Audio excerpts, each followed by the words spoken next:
여러분 안녕하십니까? 경제인사이트 정철진입니다. 한 주간의 경제 이슈를 몰아보는 주간 경제인사이트 11월 첫째 주 경제 키워드 지금 만나보시죠.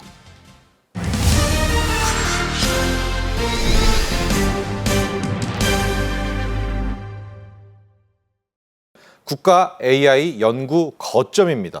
앞으로 어떤 일들 또 어떤 역할을 하게 되고 또 어떤 의미를 갖고 있는지도 한번 총평해 주시죠. 그렇습니다. 사실 이 AI 기류의 이제 흐름에 올라탔느냐에 따라서 글로벌 빅테크 기업들의 운명이 좌우되고 있습니다. 네. 불과 3년 새 AI 흐름에 동참했던 기업들은 글로벌 리드하는 업체로 또 우리 삼성전자처럼 AI 흐름에 한 발 뒤처져 있는 업체의 경우에는 순식간에 30년 동안 1위였던 기업이 글로벌 넘버 3 이하로 또 떨어지는 모습을 목격하고 있는데요. 이게 비단 국가만의 이제 일이 아닙니다. 전 세계 간 이제 AI 주도권을 잡기 위한 이제 사활을 건 경쟁이 좀 시작됐다라고 보고 있는데요. 우리나라에 대한 평가는 대체적으로 AI 기술력은 양호하다. 산업적인 측면에서는 양호하지만 그러나 그걸 뒷받침할 만한 제도와 법규 면에서는 다소 미약하다라는 판단을 하고 있습니다. 예. 그래서 지금 어쨌든 전 세계적인 흐름에 좀 따라잡고 이 시장을 리드하기 위해서 글로벌 넘버 3로 가기 위해서는 이제 여러 가지 이제 이 민관학 이제 연구가 좀 필요한 상황인데요. 국가 이 AI 연구 거점은 대한민국을 대표하는 인공지능 연구 개발의 핵심 허브입니다. AI 연구와 이제 기술 개발의 구심점 역할을 할 것으로 기대를 하고 있는데요. 양재 서울 AI 허브에 위치한 이 거점은 국내외 이 AI 연구진이 모여서 협력할 수 있는 플랫폼을 제공합니다. 여기에는 뭐 세계적인 AI 연구와 더불어서 공동 연구 프로젝트를 활성화할 장소로 운영할 계획인데 앞으로 이 AI 거점이 맡게 될 주요 역할을 좀 보게 되면 글로벌, 그러니까 국내뿐 아니라 해외 이제 AI 연구기관, 연구자들과 협력을 해서 AI 첨단 기술을 개발합니다. 특히나 이제 비용 효율성을 초월하는 새로운 학습 모델을 개발하게 되고요. 또 자율성을 강화하는 이제 로봇 모델 연구를 추진하면서 AI 기술을 한 단계 더 업그레이드 시키겠다라는 겁니다.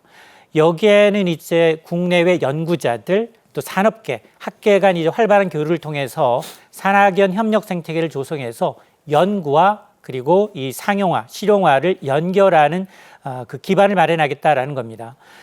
또 세계적인 AI 인재를 양성하는 데 중점을 두게 되고요. 차세대 AI 연구자를 위한 교육, 훈련을 제공하게 됩니다. 이외에도 글로벌 네트워크 확대와 더불어서 정규적인 이제 세미나를 통해서 학술 행사를 통해서 글로벌 AI 커뮤니티와 지속적인 협력 관계를 구축하면서 해외 유수의 이 기관과의 연구자들이 일정 기간 이 거점에 상주하면서 연구 개발을 진행할 수 있는 기회를 제공함으로 해서 이 국제적 AI 연구의 중심지가 되겠다라는 취지인데요. 아마 이런 이제 국가 AI 연구 거점을 토대로 해서 이렇게 다양한 역할을 수행하게 되면 대한민국의 AI 기술이 세계적 수준으로 끌어올려서 이제 글로벌 이제 AI G3 국가로 도약하는데 중요한 역할을 할 것으로 기대를 하고 있습니다.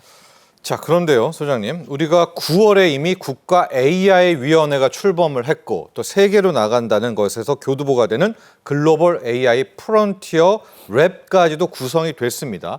그리고 연구 거점까지. 자, 이 세 개의 위원회 기관들이 각각 좀 상부상조해야 되겠다 이런 생각이 좀 드는데 앞으로 어떻게 좀 연계가 되고 시너지 효과가 나올까요? 맞습니다. 이 세 개 기구는 어쨌든 한국의 AI 기술 발전을 위해서 핵심적 역할을 하는 것은 맞습니다. 네. 그러나 AI 이제 연구 거점과는 각기 다른 특성과 목표를 가지고 있습니다. 예. 우선 앞서 말씀하셨던 이제 AI 국가위원회는 대통령 직속으로 맞습니다. 되어서 운영이 됩니다. 대한민국 AI의 정책을 총괄하는 컨트롤 타워 역할을 하게 되는데 주요 목표는 AI 산업 활성화와 부작용을 대응하기 위한 법과 제도를 정비하겠다라는 겁니다. 여기에 AI 인재 양성과 기술 개발, 공공 분야의 AI 확대 등이 이제 적용이 되고요. 네. 또 AI 이제 빅3 도약을 위해서 민관 협력을 통해서 경쟁력 있는 AI와 이제 디지털 서비스를 개발해서 AI 기본법 개정으로 인해서 AI 산업의 안정성과 예측 가능성을 높이는 게 바로 이 AI 위원회의 이제 목표입니다. 반면에 이제 글로벌 이제 AI 프론티어 랩은 네. 한국과 미국이 협력하는 중심지입니다. 그래서 뉴욕에 설립되고요. 원천 알고리즘 개발과 이제 AI 응용 분야의 연구를 수행하게 됩니다. 특히 뉴욕대와 이제 글로벌 AI 연구진과 협력을 해서 의료라든가 헬스케어 AI 등 핵심 기술을 공동 개발해서 AI 원천 기술과 또 AI 중점을 둔 여러 가지 기술을 미국과 협력을 통해서 어쨌든 AI 기술 패권 경쟁에서 조금 리드할 수 있는 글로벌 연구 성과를 좀 창출하는 게 주된 목적입니다. 그러나 이제 AI 연구 거점은 맞습니다. 네. 앞서 제가 이제 양재에 있습니다라고 말씀을 드렸는데 양재 AI 허브에 위치하게 되고 국내외 연구진이 AI 공동 연구를 수행하는 플랫폼입니다. 글로벌 연구자들이 일정 기간 국내에 상주하면서 함께 연구에 참여하는 구조인데요. 이 국가 AI 거점은 AI 근본적 성능을 혁신할 수 있는 연구뿐만이 아니라 여러 가지 이제 글로벌 네트워크 구축을 통한 이제 협력을 확대하겠다라는 건데요. 이런 이제 서로 다른 세 개의 이 기관이 서로 다른 위치에서 AI 연구와 발전을 촉진하게 되면 결국 대한민국이 이제 목표로 하고 있는 2030년 글로벌 AI 3강을 위해서 유기적으로 협력하는 게 어떤 체계를 갖추자라는 취지에서 세 개 기관이 함께 협력을 하게 됩니다. 네. 자, 그런데 우리는 지금 AI 빅3, AI G3 세계 3강을 노리고 있지 않습니까? 근데 참 많은 국가들도 다 저마다 AI를 도전을 할 것 같고요. 딱 현재 우리나라의 AI 산업의 수준은 어느 정도인지 좀 궁금합니다. 어느 정도길래 우리가 세계 탑3에 가겠다 이렇게 또 포부를 밝힌 건지도요. 그렇습니다. 현재 한국의 현주소는 어떻게 되느냐. AI 경쟁력 순위에서 83개 국가 가운데 상위 6번째 국가로 이제 평가를 받고 있습니다. 6위네요. 6위입니다. 근데 주요 산업에 있어서 AI의 적용 능력은 좀 뛰어나다라는 이제 강점이 있지만 다만 AI와 관련된 법안과 대중들의 어떤 신뢰를 포함한 운영 환경 지표에서는 35위권에 머물러서 상대적으로 좀 낮은 평가를 받고 있습니다. 예를 들어서 AI 관련 민간 투자를 보게 되면 18위 수준에 머물고 있는데요. 일본이나 대만보다도 뒤처져 있고요. AI의 기업 담당 투자 규모 또한 세계 19위에 그쳐서 지금 AI 산업의 경쟁력을 높이는 데 한계가 있다라는 지적을 받고 있습니다. 여기에다 이제 AI와 관련된 이제 이 법안 부재와 규제로 인한 혼란도 문제인데요. AI 기업들이 사업을 확장하는 데 있어서 뭐 저작권 문제라든가 또 부처 간 가이드라인이 좀 일치하지 않는 것, 이런 것들이 리스크 요인, 장벽이 되고 있다라는 지적이 나오고 있는데요.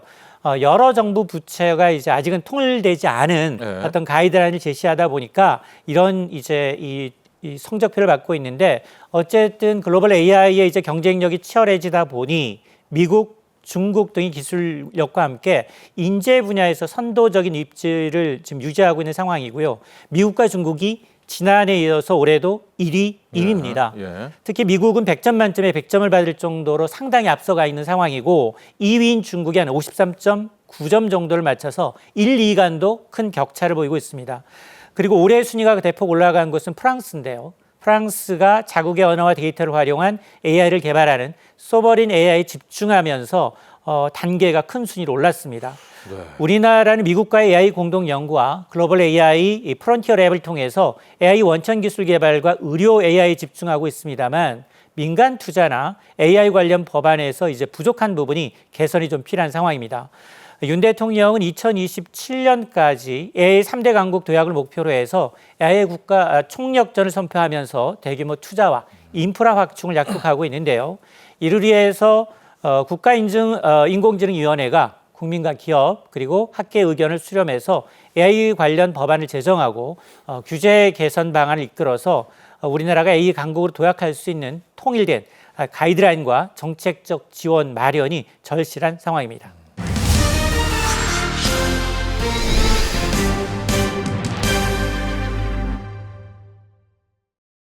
일단 29일이었죠. 보건복지부는 제4차 장기요양위원회를 열고 내년도 장기요양 보험료율을 올해와 동일하게 동결하겠다 이렇게 결정을 했습니다. 먼저 많은 분들이 좀 잘 모르고 계신 것도 사실인 것 같아요. 앞서 저희가 방송 전에 얘기 나눴지만 전체 인구의 한 20%대만 알고 있다 이렇게 또 말씀을 해주셨어요. 장기요양보험이 뭔지 이 산정 방법 등 전체적으로 좀 설명 좀 부탁드립니다. 장기요양보험은 정확하게 노인 장기요양보험인데요. 우리나라 국민건강보험과 함께 대표적인 사회보험제도라고 할 수가 있습니다. 2008년 7월 달부터 시작이 되었으니까 적지 않은 시간이 흘렀습니다. 주로 대상자는 65세 이상 노인들이 기본적이고요. 65세 미만이라도 우리가 노인성 질환이라고 할 수 있는 치매라든지 뇌혈관 관련 질환들이 있는 분들 중에서 6개월 이상 이 질병을 알아서 예. 일상생활이 어려운 분들에 대해서 가사 지원을 해주는 서비스라고 할 수가 있습니다. 그래서 주로 대상자는 60세 이상이거나 또는 60세 미만이지만 뇌혈관 질환 등 노인성 질환을 가지고 있는 분들이다라고 생각하시면 되고요.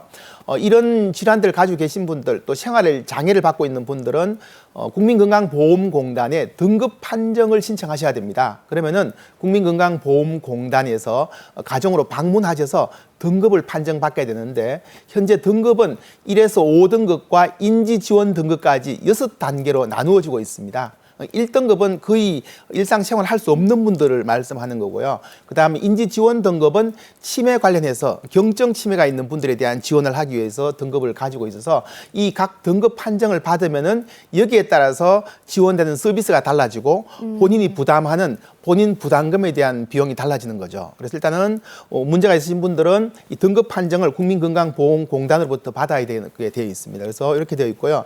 그다음에 이거 등급 판정 받은 분들은 여러 가지 서비스를 이용할 수가 있는데 사실은 일반 국민들께서 많이 모르시고 계신 분들 중에 한 내용이긴 한데요.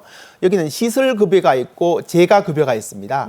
시설급여는 흔히 우리가 요양시설, 요양원으로 알고 있는 곳인데 이곳에 입소하게 되면은 지금 노인 장기요양 보험 혜택을 받게 되어 있습니다. 그래서 일단은 등급 판정을 받아야 되고요. 여기 입소할 수 있는 거 있고 그다음 재가 서비스가 최근에 매우 활성화되어 있는데 재가 서비스는 가정에서 이런 서비스를 이용할 수가 있습니다.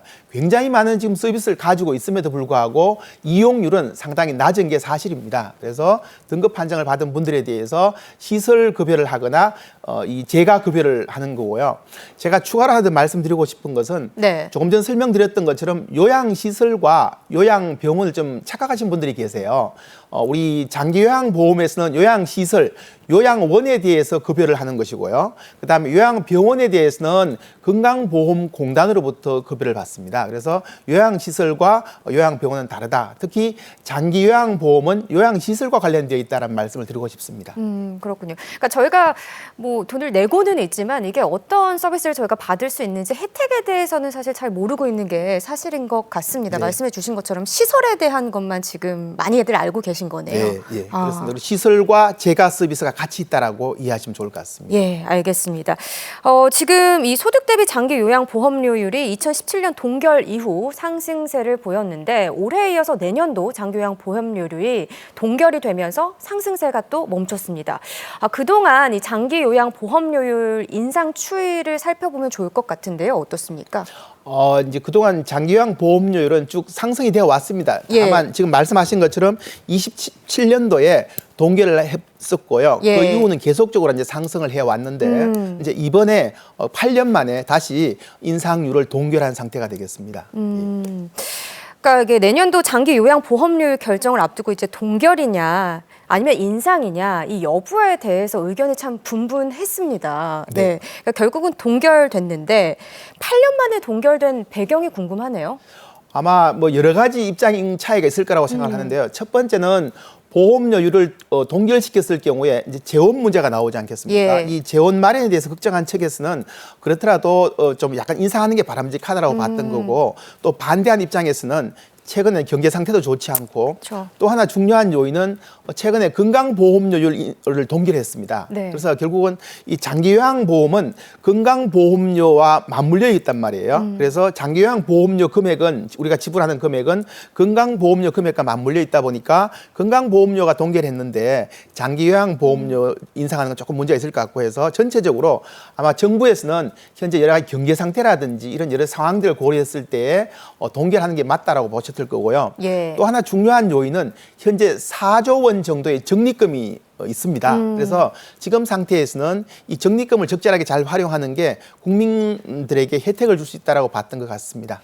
그러니까 이게 뭐 경제 상황도 경제 상황입니다만 뭐 인건비에 대한 문제도 있고 뭐 처우 개선 이런 거를 고려했을 때 그래도 최소한 1%라도 인상을 해야 한다. 이런 의견들이 많은 편이었잖아요. 맞습니다. 예. 네. 근데 지금 결국 4조 원 적립금 말씀하셨는데 동결에 영향을 미쳤다고 볼 수 있는 거네요. 저도 일단 제 개인 생각으로는 동결에 영향을 미쳤다라고 보고 있고요. 예. 지금 이제 인상률 책에서 많이 말씀하셨던 게 최근에 사회적 이슈가 됐는데 요양보호사 분들 급여가 상당 수준이 낮습니다. 그러다 보니까 시설에 근무하시는 분들이 너무 상황이 열악하니까 인상을 해서 이분들 처우를 좀 개선하자라고 나왔었는데 예. 일단 전체적 국민들에게 부담을 주는 이 보험료율은 동결하고 대신 보험 수가를 지금 인상하는 것으로 결정을 한 것 같습니다. 네.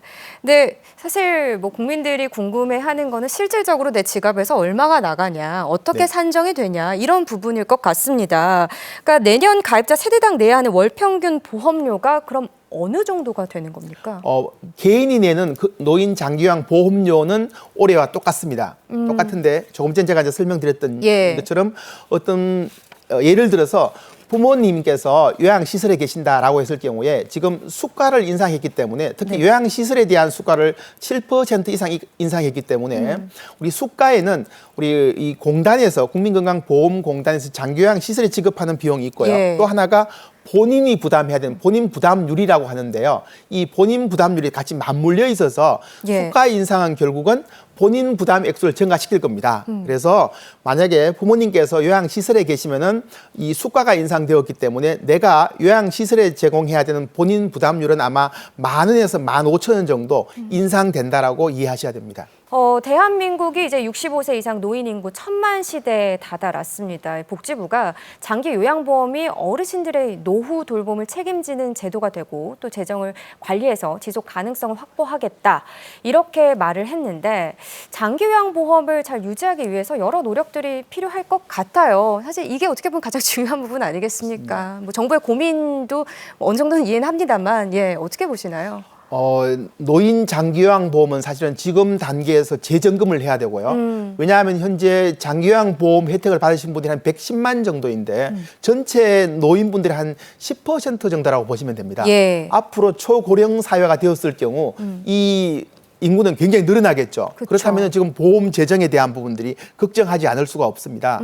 이제 그런 차원에서 전 정부든 현 정부든 시설 중심의 돌봄이 아닌 재가 중심의 돌봄으로 가져가겠다는 큰 정책 방향을 가지고 네. 있고요. 이 정책 방향은 우리나라뿐만 아니라 외국 선진국에서도 이렇게 가고 있습니다. 우리가 오히려 때늦은 감이 있는 것도 사실입니다. 그래서 저는 이 노인 장기요양보험 운영에 대해서는 물론 지금도 조금 늦긴 했지만 다시 한번 재점검을 해서 어떻게 가져갈 것인가에 대한 부분은 분명히 재정 정립이 돼야 되고요. 특히 재원 관리에 대한 부분들 지금 우리가 국민들 입장에 적게 비용을 내기 때문에 좋아할 수는 있지만 예. 앞으로 10년, 20년도에는 굉장히 또 심각한 이 서비스 고갈 문제, 인력에 대한 문제 뭐 여러 가지가 나오기 때문에 예. 서비스 질을 담보하려면 어느 정도 재원이 투입이 돼야 되지 않겠습니까? 이런 부분을 충분히 검토하는 시간이 필요하다라고 생각을 합니다.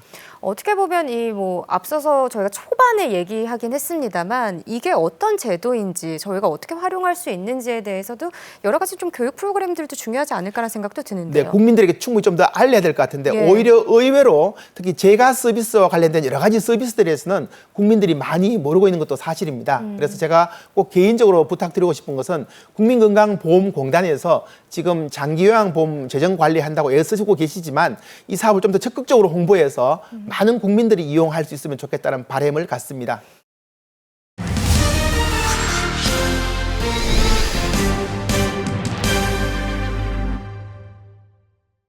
1호기, 2호기의 준공, 신한울, 3호기의 4호기의 신규 착공. 네. 크게 한번 총평해 주시죠. 어떤 의미를 우리가 읽어내면 됩니까? 일단 원전 생태계가 복원이 됐다.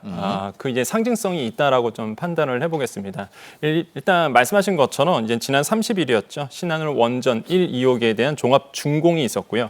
3, 4호기의 착공식이 개최가 네. 됐었는데 이게 신한울 1, 2호기 같은 경우에서 현 정부 들어서 첫 번째 이루어지는 종합 준공식이었습니다. 그러다 보니까 상징성이 굉장히 좀 있었고요. 근데 3, 4호기 아마 말씀하셨다시피 오히려 이제 시장에서는 이제 이제 착공식에 대해서 더 많은 이제 관심을 맞아요. 갖게 되는데 이게 네. 탈원전 7년 만에 처음으로 이제 착공이 들어간 거거든요. 그러다 보니까 시장에선 관심이 있었고요. 특히 2016년도 1월달에 이제 건설 허가를 신청을 했었는데 아시겠지만 17년도 때에 이제 문재인 정부 들어오면서 탈원전 정책이 나오면서 사실상 이게 계속 딜레이 됐던 부분이 있었습니다. 네. 근데 이 부분에 대해서 이제 다시 한번 7년 만에 처음 이제 착공이 됐다라고 보시면 되겠고 국내 신규 원전 건설 같은 경우에는 이게 16년도 세월 3, 4, 5기 이후에 이제는 8년 4개월 만에 사실상 이루어지는 거거든요. 근데 예. 많은 분들이 세월 3, 4, 5기 하면은 잘 세월 우리가 원자로가 있었나 그랬을 텐데 이게 신고리 원전입니다. 그래서 신고리 5, 6호기를 이제는 세월 3, 4, 5기로 이름을 통일시키면서 바꿨거든요. 그럼 신고리는 많이 들어보셨잖아요. 네. 그래서 신고리 5, 6호기가 이제 세월 3, 4, 5기입니다. 그래서 이 3, 4, 5기에 대한 이제는 8년 4개월 만에 사실상 이런 건설이 이루어졌다는 의미에서 굉장히 좀은 생태계가 복원이 됐구나라는 걸 알 수 있죠. 그래서 이런 부분 봤을 때 뭐 3, 4, 5개의 의미, 아까 말씀인 것처럼 생태계 복원이 됐다는 거, 그 다음에 재도약의 계기가 마련됐다는 거, 이런 것들이 저는 의미가 있고요. 특히 이제 경제적 효과가 이제 시장에선 가장 이제 궁금한 부분인데 720만 명의 고용 창출이 될 것이다 지금 보고 있고요. 또한 미래 가치로 본다 그러면 한 2조 원 이상의 경제적 기대를 기대할 수 있다라고 얘기하는데 저는 그래서 처음에 720만 명의 고용 창출이 이게 그 정도인가라고 이제 좀 의아했었는데요. 자료를 조사해 봤더니 실제 맞습니다. 왜 그러냐면 이게 이미 공사가 99% 완공된 세월 3, 4, 5기가 있거든요. 그래서 이 부분에 대해서 본다 그러면 이미 722만 명의 고용 창출 네. 능력이 있었거든요. 그러니까 이거랑 또 같은 모듈입니다. 그래서 같은 이제 원자로다 보니까 마찬가지로 720만 명의 고용 창출이 되는 거죠. 그렇기 때문에 이게 실제 가능한 수치구나라는 거를 이제는 알 수 있었죠. 그래서 지금 뭐 자막에도 나오고 있지만은 이렇게 보면 720만 명의 고용 창출에 그다음에 2조 원 이상의 기대 효과, 굉장히 경제적 효과가 크고요. 또한 이제 안정적인 공급이 됩니다. 아까 윤 대통령이 말한 것처럼 말 그대로 이제는 AI 시대의 도래에서 막대한 전력이 필요하거든요. 네. 이런 거 봤을 때 전력 공급도 되고 그다음에 첨단 산업에 대해서 또한 저탄소 또 에너지 안보에 기여한다는 부분에서 좀 의미가 남다르다고 생각을 해보겠습니다. 근데 우리가 2050년 생각을 하면 탄소 중립이 맞습니다. 2050년이지 않습니까? 네. 원전 로드맵도 여기에 맞춰서 가는 거네요. 이제 네. 이번에 새롭게 수립하게 되는 이 중장기 비전 2050 원전 로드맵에 대한 이야기도 한번 해볼까요? 네, 맞습니다. 윤 대통령은 정치로 인해서 원전 산업이 이제 흔들리는 것을 막아야 된다라고 이제 얘기를 했고요. 또한 원전 생태계 정상을 위해서 더 박차를 가하겠다라고 이제 얘기를 했는데 여기서 이제는 2050 중장기 원전 로드맵을 이제는 포함을 하고 있습니다. 이 부분이 이제는 윤 대통령께서 강조를 하고 있는 부분인데 여기서 보면은 미래지향적 원전 정책을 이제 수립하겠다라고 얘기를 했고요. 또 하나가 SMR 그러니까 소형 모듈 원자로죠. 이거에 대한 선진국으로 이제 도약하는 발판에 대해서 얘기를 했고 또 한 가지 원전 산업 펀더멘탈 고도화와 수출 산업화 전략 등이 이 로드맵 안에 이제 포함되어 있습니다. 이게 4대 분야로 좀 나눠져 있죠. 여기서 보면 가장 중요한 게 사실상 지원 특별법이라고 볼 수가 있겠는데 뭐 좀 이따 말씀드리겠지만 사실상 이제 원전 산업이 사실상 이제는 정권에 따라서 바뀌는 게 있었거든요. 그동안 뭐 네. 어쩔 수 없었던 부분인데 이 부분에 대해서 이제는 정권 때문에 움직이지 않도록 말 그대로 법정 기본 계획으로 이제 정하겠다라고 이제 얘기를 하고 있어요. 그래서 이런 것도 사실상 이제 이번에 들어가 있고 그다음에 SMR 선진국으로 도약을 하겠다라는 부분, 그다음에 고도화 방안이 나오고 있는데 이 고도화 방안은요. 그러니까 투자 기반을 강화하는 부분과 그다음에 이제는 R&D죠. 이제 개발 쪽에 이제 투자를 하는 부분, 그다음에 전문 인력 양성 체제를 구축하겠다. 이 부분도 이제 미시적으로 이제 포함되어 있다고 보시면 되겠습니다. 또 한 가지 아까 말씀하셨던 탄소 중립 달성 방안과 네. 같이 연계될 수밖에 2050이잖아요. 맞습니다. 네. 그래서 텍소노미처럼 유럽에서는 이미 지금 이 계획을 갖고 있단 말이에요. 그러다 네. 보니까 2050에 맞춰서 이제 들어갈 수가 있겠고 국내 기업들이 된 노형 설계라든지 아니면은 뭐 기자재 제작이라든지 시공 이런 데에 적극적으로 투자하는 것으로 이 로드맵 방안이 이제 나오고 있고요. 그다음에 가장 중요한 건 인허가 성립 요건인데 이런 것도 최대한 추가 논의를 해서 원자로가 잘 발전될 수 있도록 논의하겠다라는 것도 포함되어 있습니다. 최근 3일 동안 우리가 이제 내년 3월이면 본계약을 하게 되는 체코 원전 2기에 대해서 체코 측에서 2가지 뉴스가 나왔습니다. 하나는 쭉 우리가 협상을 이어가고 있는데 그 웨스팅하우스가 소송한 것 때문에 잠깐 이 과정을 보류한다는 뉴스 하나. 네. 그럼 두 번째 나온 뉴스는 이제 EDF 프랑스 쪽의 원전 사업자잖아요. 네. 이들이 오히려 우리 한국과의 우선 협상자가 된 것에 대해서 이의를 제기한 부분에 있어서는데 이거는 또 단호하게 체코가 기각을 했단 말입니다. 네. 그러니까 이 둘을 좀 종합해 보면 계약은 취소하지는 않는데 하여간 뭔가의 문제는 있는 건가? 아마 그런 고민들이 많이 있을 것 같은데 우리 권혁중 평론가께서 지금 어떻게 판세가 돌아가고 있는 거고 어떤 것이 걸림돌인 것인지 자세하게 좀 분석 좀 해주시죠. 사실 이 부분이 이제 24조 원 규모거든요. 그래서 네. 우리가 이제 우선 협상자로 대상이 된 거는 다 알고 계실 겁니다. 네. 최근 이제 뉴스가 이 부분에 대해서 뭐 계약이 보류된다. 우리는 3월 달을 목표로 하고 있는데 이 계약이 이제 보류될 수 있다라는 뉴스가 나왔습니다. 먼저 종결 처리된 부분은요. 일단 웨스팅하우스가 주장했던 부분이 있었습니다. 입찰 절차가 잘못됐다는 부분. 이 부분에 대해서 이제는 말 그대로 소송을 걸었는데 이의 제기 기한이 지났다는 이유로 이거를 거절했습니다. 반독점에서. 그래서 네. 일단 이건 끝났어요. 그러니까 체코가 한 겁니다. 네, 그렇습니다. 이제 체코 반독점 사무소에서 이제 이거는 이 기간이 끝났는데 왜 하냐? 네. 이거는 이제는 문제가 없다라고 이제 판결을 내린 거고 그 다음에 이제 또 하나가 이제는 아까 말씀드렸던 체코 당국이 이 프랑스 전력공사와 웨스팅하우스가 또 제기했던 것이 바로 이제 그겁니다. 계약 이행 불능을 주장했거든요. 한수원에 대해서 아마도 조건이 안 되는데 집어넣었다는 거죠. 근데 이거마저도 사실상 조달의 기본 원칙을 어겼다고 주장하고 있지만은 체코의 이런 반독점 사무소에서는 평가가 어떻게 되냐면 이 역시 이의를 제기할 권한이 없는데 제기했다는 거죠. 그래서 이거를 종결 처분했습니다. 그래서 종결 처분이 딱 됐고 또 하나가 기각된 것이 있는데 보조금 규정에 대해서 위반했다고 해서 두 회사가 사실상 소송을 걸었는데 이것도 사실상 나머지 주각도 이거는 기각을 시켜버렸습니다. 네. 그럼 이제 지금 뉴스에서 나오고 있는 거는 뭐냐면 기각이 됐고 이의 제기도 다 종결이 됐는데 그러면 이제 항소할 가능성이 있지 않겠느냐 이거죠. 그래서 항소하게 되면은 사실상 이게 좀 시간이 딜레이 될 수밖에 없다라고 얘기를 하고 있는데 물론 뭐 두 결정에 대해서 항소는 가능합니다. 하지만은 이게 뭐 뉴스에 나오는 것처럼 3월에 대한 그 계약이 이것 때문에 영향을 미칠 거라고는 보지는 않거든요. 왜냐하면 최종 결과까지는 계약이 불가능한 건 맞습니다. 이거는 뭐 많이들 이제 뉴스에 접하실 때는 알 텐데 하지만은 지금의 돌아가는 분위기 말 그대로 이제 체코의 이 고위 임직원들이 한국에 돌아오죠. 그다음에 이번에 이제는 반독점 사무소에서 이의 제기하던 거에서 거절을 했죠. 뭐 기각을 했죠. 이런 부분을 본다 그러면 아마 3월에 본 계약은 무리 없이 진행할 것이다라는 것이 지금의 흐름이라고 보시면 되겠고 많은 분들이 알고 있는 거는 과거 사실입니다. 이의 제기하기 그때의 사실이고 이미 반독점 사무소에서는 거절했다는 부분, 기각했다는 부분 이거를 좀 체크를 할 필요가 있다고 말씀드립니다. 그렇습니다. 이제 내년 3월에 최종 계약, 소위 말하는 이제 도장을 찍는데 여기 이제 계약이 파기된 것이 아닙니다, 여러분. 오해를 하시면 안 될 것 같고요. 하고 웨스팅하우스와 EDF가 얘기했던 뭐 반독점 관련한 부분들 이런 것들은 다 기각을 당했는데 다만 웨스팅하우스가 계속 넘어지고 있는 이제 네.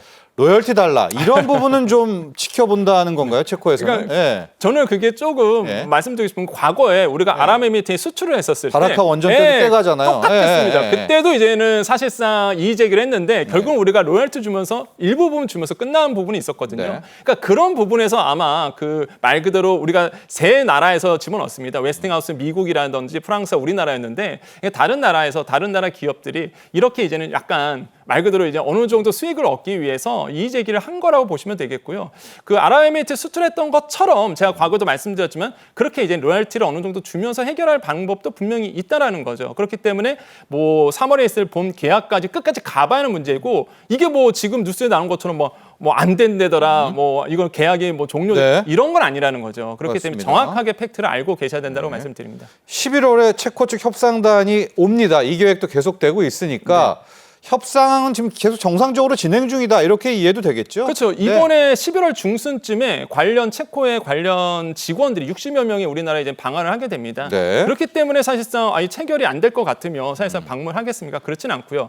특히 의미가 있는 게 이번에 이제 오시는 분들이 이 발주사 대표뿐만 아니라 모회사, 그러니까 발주사는 뭐냐 그러면 두코바니 원자력 발전사입니다. 여기에서 60여 명이 오는데 거기에 누가 같이 오느냐? 이제 모회사죠. 한국 전력공사 고위급 임원이 같이 온다는 거죠. 그러니까 굉장히 규모가 남다릅니다. 네. 그래서 이런 분들이 오시는데 과연 뭐 계약이 말 그대로 끝나겠느냐? 그건 아니라는 거죠. 이렇게 진행이 되고 있다는 사실을 꼭 알고 계셔야 되고 특히 이번에 APR 1400에 대해서 관심이 많잖아요. 네. 거기에 체코에 들어가는 거다 보니까 이번에 짓고 있는 세울 3, 4호기 건설 중인데 요거 아마 시찰할 겁니다. 가갖고 어떻게 되는지 아마 관심 있게 볼 거거든요. 그렇기 때문에 계약은 현재 진행 중이다라고 좀 볼 수가 있겠죠. 그래서 지금 현지 언론에서도 이 얘기를 하고 있습니다. 사업상의 문제는 없다라고 보고 네. 있거든요. 그래서 끝까지 지켜보셔야 된다고 말씀드리겠습니다. 자, 오늘 여기까지 하죠. 권혁중 경제평론가였습니다. 오늘 감사합니다. 네, 감사합니다. 지금까지 11월 첫째 주 주간 경제인사이트였습니다. 오늘도 함께해 주신 시청자 여러분 감사합니다.